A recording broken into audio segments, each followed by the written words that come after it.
Shalom, selamat pagi. Puji nama Tuhan. Saya harap saudara dalam keadaan sehat, dalam keadaan sukacita, dan penuh dengan berkat Tuhan. Amin. Saudara, pada pagi hari ini saya mau sharing sedikit firman Tuhan, yaitu mengenai hal kekhawatiran. Nah, hal kekhawatiran ini adalah salah satu tema juga ya, khotbah yang disampaikan oleh Yesus di atas bukit pada Matius 6 ayat yang ke-25 sampai 34. Nah, saya akan membacakan buat saudara Matius 6 ayat 25 sampai 27. Demikian firman Tuhan, hal kekhawatiran.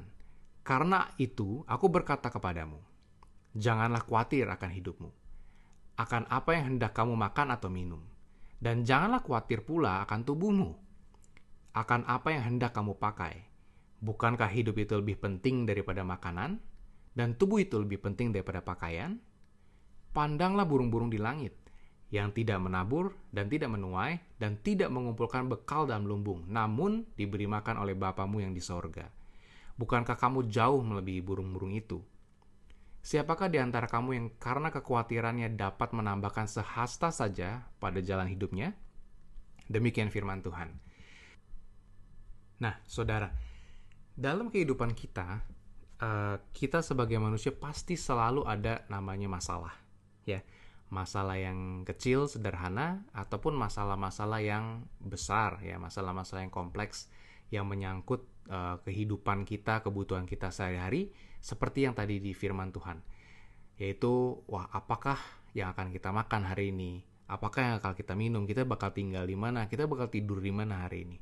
Ya, masalah-masalah yang besar.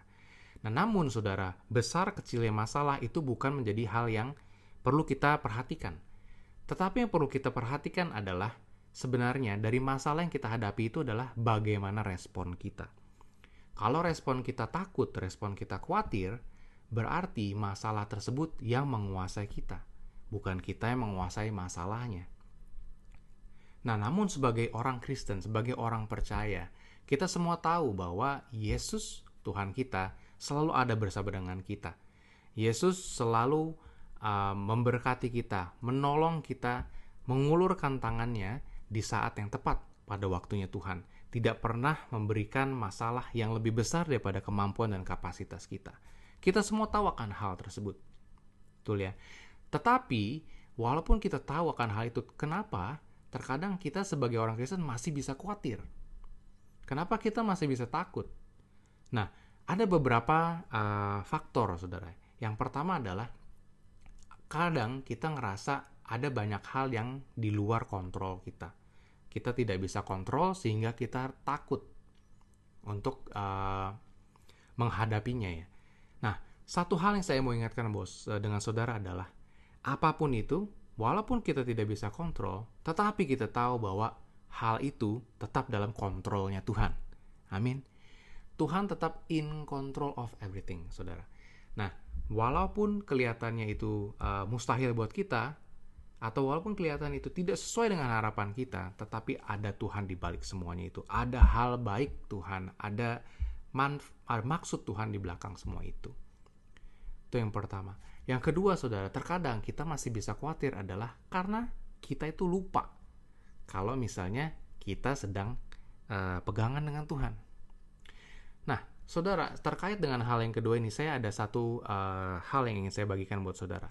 Ada suatu research yang melihat gitu ya, kenapa sih di manusia itu kalau panca indera kita ya, salah satunya adalah mata. Kenapa sih mata kita itu nggak pernah bisa diem?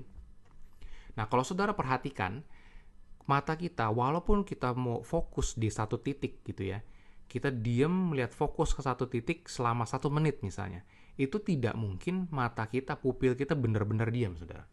Jadi hasil dari riset itu adalah melihat bahwa mata kita itu sebenarnya bergerak, ada pergerakan-pergerakan mikro, gitu ya, ke atas, ke bawah, ke kiri, ke kanan, dan lain sebagainya. Nah, kenapa sih mata kita bergerak terus gitu ya? Nah, itu adalah karena otak kita atau manusia itu sangat hebat dalam hal adaptasi, saudara. Kalau misalnya mata kita tuh benar-benar diem, nggak bergerak sama sekali, maka otak kita akan adaptasi dengan hal tersebut, dan kita akan jadi lama-kelamaan kita akan lupa kalau ada titik yang kita lihat tadi, gambar yang kita lihat tadi itu lama-kelamaan akan menjadi kayak gelap gitu, saudara. Nah, sama halnya dengan indera kita yang lain. Seperti penciuman contohnya. Nah, saudara kalau misalnya ada di restoran gitu ya, ada lagi masak di situ, bau Indomie gitu. Indomie kan baunya kuat sekali gitu ya. Nah, pada saat orang itu masak pertama kali saudara kan cium, gila nih bau Indomie. Berasa banget gitu ya, kecium banget. Tetapi setelah kita lama-kelamaan di dalam ruangan itu, mungkin lama-kelamaan kita akan ngerasa, biasa aja. Atau kita bakal lupa ada bau Indomie. Gitu. Tapi kalau misalnya saudara keluar ruangan, 1 menit aja ke toilet misalnya, kamar mandi. Pada saat saudara balik ke ruangan tersebut, saudara akan ngecium lagi, gila nih Indomie baunya kuat sekali ya. Nah, itu juga hal yang dilakukan oleh penciuman kita, saudara. Pada saat sebenarnya baunya itu tetap ada, tetapi karena stimulusnya itu tidak berubah, makanya otak kita mulai beradaptasi. Nah, sama dengan tangan kita juga, saudara.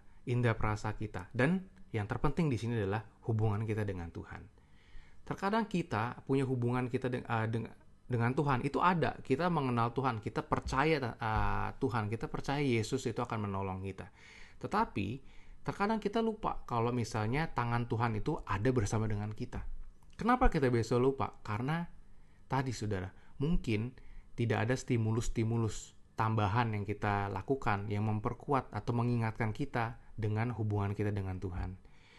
Jadi pada pagi hari ini saya mau ingatkan kembali buat saudara, dan melalui hal-hal yang kecil, saudara, hubungan kita bisa diperdalam dengan Tuhan. Kembali adakan stimulus-stimulus tadi dengan Tuhan. Semudah kita berdoa, ya semudah kita membaca firman Tuhan, mendengarkan lagu-lagu rohani, pujian penyembahan, atau bahkan mendengarkan Pastor Talk ini, saudara ya. Kembali mengingatkan kita akan Tuhan. Kembali mengingatkan Tuhan kita bahwa Tuhan selalu ada bersama dengan kita. Masalah apapun, walaupun kita dalam lembah kekelaman sekalipun, gada dan tongkatnya Tuhan ada bersama dengan kita. Amin. Nah, untuk penutup, saudara, saya mau bacakan di ayat ke-33-nya dalam perikop yang sama ya, Matius 6 ayat 33. Tetapi carilah dahulu kerajaan Allah dan kebenarannya, maka semuanya itu akan ditambahkan kepadamu. Nah, ingatlah saudara, masalah apapun yang ada, janganlah saudara khawatir. Besar ataupun kecil masalahnya bukan menjadi hal yang penting, tetapi respon saudara dalam menanggapi masalah tersebut. Carilah dahulu kerajaan Allah, terus dekatkan diri saudara pada Tuhan, melalui hubungan-hubungan dengan Tuhan, pujian, penyembahan, doa, membaca firman, dan lain sebagainya, saudara, dan semuanya itu akan ditambahkan kepadamu. Demikian sharing firman Tuhan yang saya mau sampaikan pada pagi hari ini. Saya berdoa bahwa pagi hari ini firman ini boleh menguatkan saudara dan kembali mengingatkan saudara akan kebaikan Tuhan, penyertaan Tuhan yang selalu ada bersama dengan kita. Tetap semangat dalam menghadapi hari. Tuhan Yesus memberkati.